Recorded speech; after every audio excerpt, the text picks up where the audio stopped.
All right, everybody, we're going to go ahead and get started with this next session entitled Privacy Implications of an Increasingly Digital World, Cloud, Social Media, Mobility, and More. And before we get started, since we do have several lawyers up here, I just want to remind everybody that this is the personal opinions expressed up here, not necessarily the official views of the agency, so please keep that in mind. I'm going to go ahead and briefly introduce our esteemed panelists here. To my far right is Mr. Jerry HANLEY, the Chief Privacy Officer for the U.S. Department of Energy.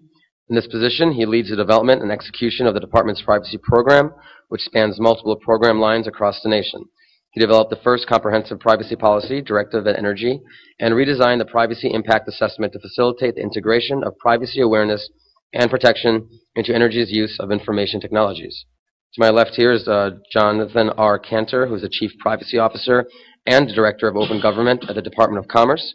As the CPO, he is responsible for privacy and data protection policy for the department, including its many bureaus and operating units, and serves as the key advisor on issues relating to privacy. He also leads the department's open government and transparency activities, including the department's plan under the Open Government Directive, as well as its Freedom of Information Act and Federal Advisory Committee Act programs. To my far left is Mark GROMAN, who serves as the Federal Trade Commission's Chief Privacy Officer and Senior Agency Advisor for Privacy. As the CPO, Mr. GROMAN coordinates the FTC's enterprise-wide privacy program to ensure that the FTC can efficiently and effectively carry out its mission while minimizing the impact on individual privacy. He was appointed the FTC's first CPO, built the privacy program from the ground up, and oversees the FTC's internal inventory of personal information and first comprehensive policy gap analysis. And last but definitely not least, to my right is Ned Goldberg, who is the Chief Information Security Officer at the FDIC. Ned joined FDIC in 2001 as the CISO and the Deputy Director of Information Security and Privacy. He is principal for the corporation's IT Security and Privacy Program. Before joining FDIC, Mr. Goldberg held progressively responsible IT security, operations, and management positions at several other federal agencies, including the Treasury Department, where he designed, implemented, and secured the enterprise architecture and then operated the department's first enterprise-wide administrative system. So, as the title implied, we're going to be here talking about privacy and how privacy concerns are being impacted by this digital world we live in. This is something that came up in research that all of you had asked for, and I think it's really, really important to get a mix of IT perspectives as well as privacy perspectives up here, which is why I'm so excited to have this panel today.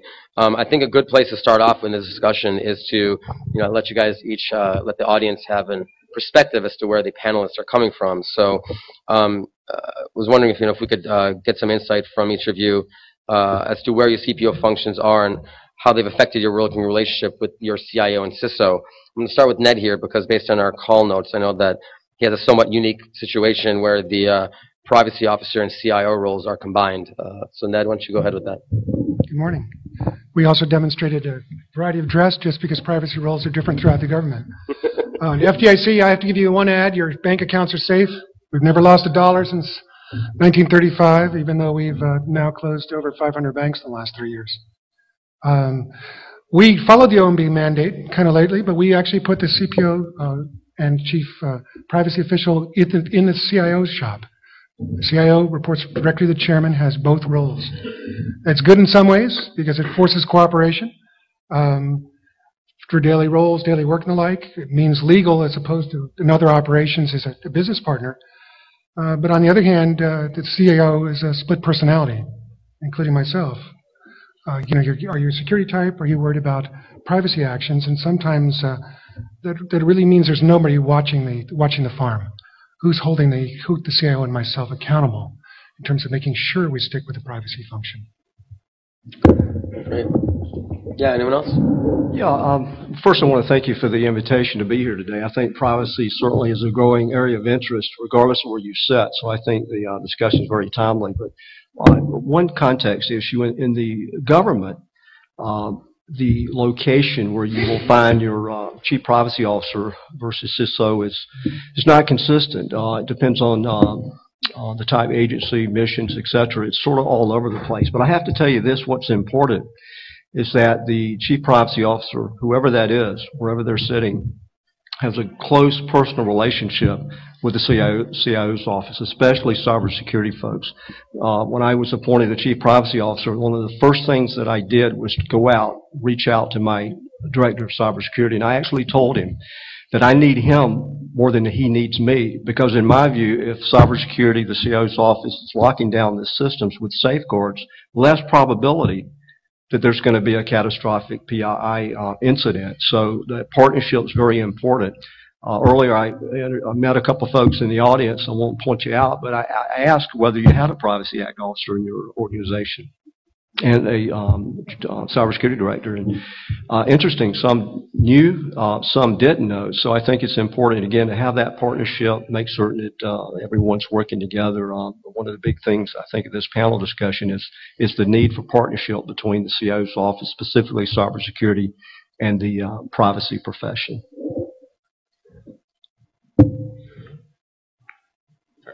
All right, well, I've been at the Commerce Department for just a few months, and in Commerce Department, the privacy function is actually pretty independent. We sit direct in the administrative management portion of the department. And like I said, I've been there for 6 months. Before that, I was at the Social Security Administration, and there it was actually under the General Counsel. So, I mean, as everybody was saying, it's one of those things that kind of bops around. You know, there are logical places. You know, it is an administrative function. It also has legal implications. So that's a logical place to fit. So it can fit in lots of places. I find value in, you know, the fact that it can sit anywhere. You know, it also has a certain hand in glove with the technology side, although there's definitely a non-technology point of view to it. So it can often be an awkward fit there too. Great. Can I just jump in on the Sure. Great. So I'm Mark Groman, the Chief Privacy Officer at the Federal Trade Commission. And again, I'd like to thank GTRA for setting up the panel. I think it is awesome that we're discussing privacy at what is traditionally a technology conference. It's just a few years ago that you wouldn't have a privacy panel. And so it's fantastic that the CPOs were invited, and I really want to acknowledge that and thank you. So as already has been stated, it really varies agency to agency. I report directly to Chairman Leibowitz of the Federal Trade Commission, and I am in a distinct office from the Chief Information Officer. I will echo what my colleagues have already said, which is that the relationship between the CPO and the CIO is absolutely critical. We have to work in lockstep and we have to collaborate. But I have a very strong opinion that the CIO cannot be the CPO. It is a conflict of interest, and frankly, we each have enough work to do on our own that I don't think the CIO ought to be saddled with the privacy and legal function of being the CPO.